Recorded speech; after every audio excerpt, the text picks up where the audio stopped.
नमस्कार शेतकरी बंधूंनो, आज आपण UPL कंपनीचे रॅनमॅन हे औषधाबद्दल माहिती बघणार आहोत. तर हे कॉन्टॅक्ट आणि ट्रान्सलेमेंटर प्रकारचे औषध आहे.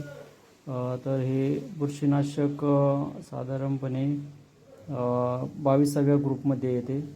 तर याचा वापर हा जास्त करून आपण कांदा, बटाटा, वेलवर्गीय पिके आणि जास्त करून द्राक्षामध्ये याचा वापर होतो.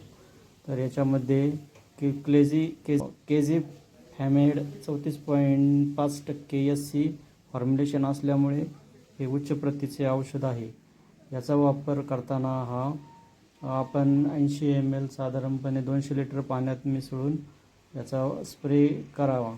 पाण्याचा pH हा मेंटेन करून घ्यावा.